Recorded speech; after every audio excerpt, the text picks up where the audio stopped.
Well, my dad was like that. My dad raised 12 children. My daddy could not read nor write. Never had a chance to go to school. But my daddy was so smart. You know, he was just, I've just always wondered what all my daddy might have been able to do had he had an education. But my daddy, I watched him maneuver. I watched how he could trade and barter, and you know, it's like he would, well, they call it good horse sense or horse trading. They call it street smarts if you're from the city, but good old country horse sense. My daddy was so smart, and I just watched him through the years. And my daddy was also one of those people that was really willing to work. He was up all the time, up early, having to farm before he went to work on construction or doing whatever he had to do to keep food on the table. But he always just managed to make some of the best deals and some of the best choices. And I was very influenced by that. Now, I got my music from my mother's side of the family, and most musicians don't want to work at anything else. So I got my work ethic from my dad, I got my music from my mama, and I tried in the early days when I would think about it and I started seeing that I could make money at this, I thought, well, they do call this the music business. So why don't I kind of lay a little heavy on the business side of things? So I got to thinking, you know, what I should do to make it really profitable, not just to sing and just let the money roll in and let it be gone before you think about it. So I started thinking about keeping my publishing to myself, you know, publishing my own songs, starting my own publishing company, and just different things like that that I thought would be, you know, smart business. So through the years, I have been lucky and made some really good choices, but I've got a lot of good people that's helped me a lot too. I owe a lot of my success to a lot of smart people.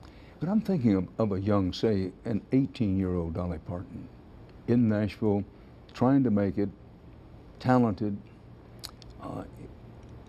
In that period, there weren't many opportunities for women. Bluntly put, how did you keep the men off of you and keep your mind and their mind on business, and therefore build a business which is now tens of millions of dollars a year business? When I was young, you got to remember, I first of all believed in my talent. I really believed that I was heading to Nashville with something to sell. I thought my songs were good, and I thought I was, you know, good enough singer that I could pull that off. And I had all these brothers, so I knew men. I had my dad, my uncles that I loved, and my grandpas. So I knew how men thought. I knew them all so well. And I always said I look like a woman, but I can also think like a man. So I was not intimidated, and I was a right pretty girl, you know, for the times, you know, a little overdone, of course, but I used that. You know, I was not intimidated. I took it as a compliment when men thought I was, if they thought I was pretty. I thought, well, this is all good. I can use this to my benefit. But I did not use it for anything other than to know what to do. I knew that I had something, and I would say things like, look, I think I can make us both a lot of money if you want to, you know, work with me on this. And if sometimes some men did get, you know, a little out of line, a little out of place, but I knew how to manage that without hurting their feelings, to compliment them or not to take it as an insult, because it wasn't. But if someone did get out of hand, I would know kind of what to say. So I never slept with anybody to get anywhere. If I slept with somebody, it's because I wanted to, not to try to get ahead in the business. So I just, with some people, especially with me being overdone and over-exaggerated with the makeup and the hair and the way I dressed, some people might have thought I was dumb, but I would have the deal done and gone before they realized what had happened. So I just looked at it like a business, and I was always proud to be a woman. I never took their flirting as an insult. I thought it was a compliment, but I knew how to handle it.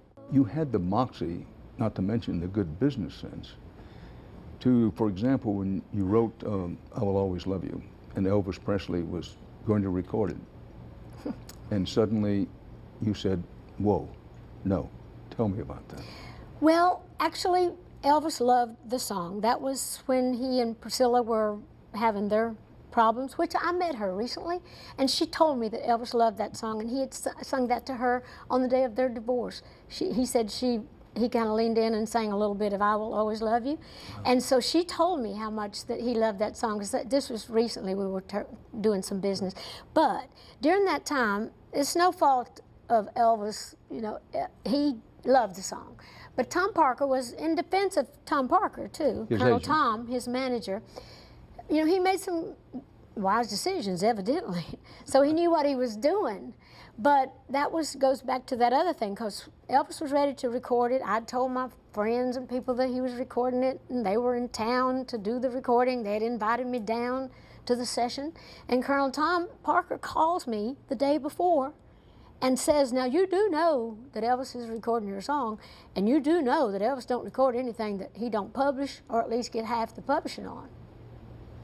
I said, really? Which is to say he would have the rights to the song. He would have the rights, at least half of the rights to the publishing of the song. I said, I can't do that. This song's already been a hit with me, and this is in my publishing company, and obviously this is going to be one of my most important copyrights, and I can't give you half the publishing. Of course, that's stuff that I'm leaving for my family.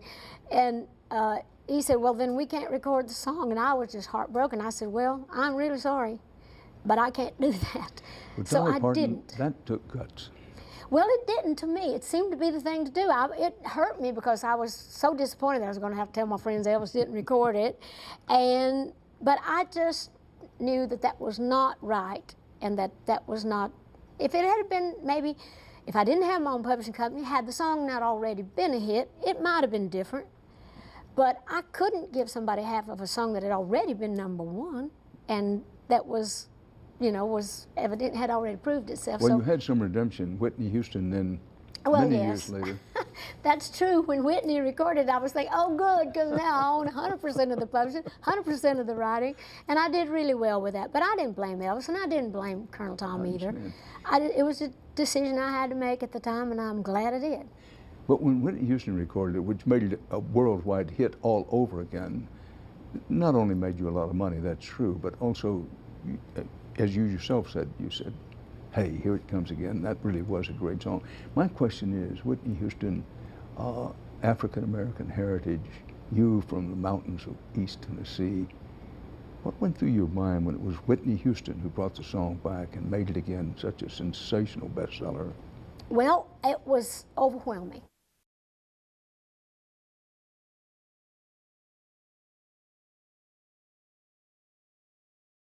The way she did it, David Foster, who arranged and produced it, and Kevin Costner, who's the one that just, you know, wanted to do the song in the movie. But when I heard her sing it, because I'd always loved her singing anyway. I mean, what a voice she had. I mean, at that time, nobody could out-sing her.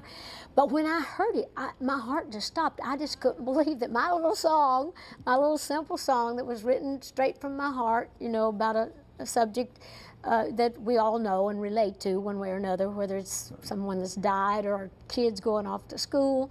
People relate to that song in so many ways. But anyway, when I heard her sing it, I could not believe it. I was driving at that time from my office in Nashville to my house in Brentwood, and I heard it when she started singing that a cappella. I thought, well, I thought, if I should stay? And it took a minute to realize. And then when it went into with the music part where she was saying, I honestly thought I was going to have a heart attack. It was one of the most overwhelming things.